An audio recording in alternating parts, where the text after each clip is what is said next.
रात के सुनाटों में जब चांद उतर आता है, दिल के वीराने में एक शोर सा छा जाता है। कोई आवाज तेरी याद की आती है कहीं और आती है कहीं, और फिर ख्वाब का दरआस्ते खिल जाता है।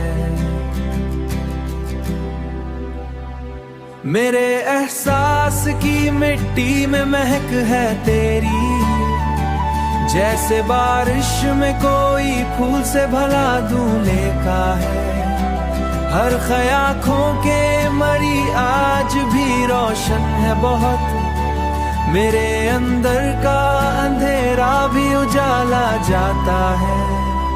तेरी बातों की वो खुशबू, वो लहजा, वो सुकून मेरे हर दुख को बड़े प्यार से बहला जाता है।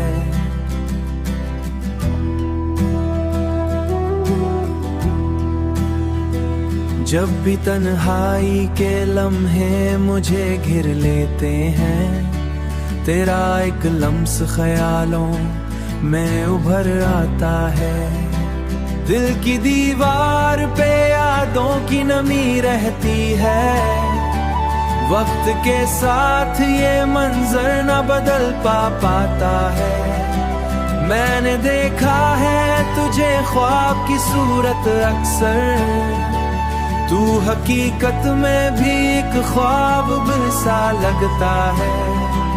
मेरे लफ्जों में तेरी याद का जादू है कहीं, हर गजल जैसे तेरा नाम ही दहखत हो।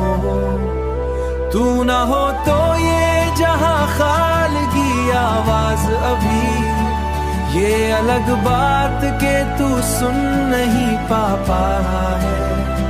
मैंने हर दर्द को लफ्जों में सजा रखा है, तेरी यादों का दिया दिल में जला रखा है। कभी सोचा था कि हो जाएगी आसानी बहुत, पर ये इश्क और भी मुश्किल सा बना जाता है।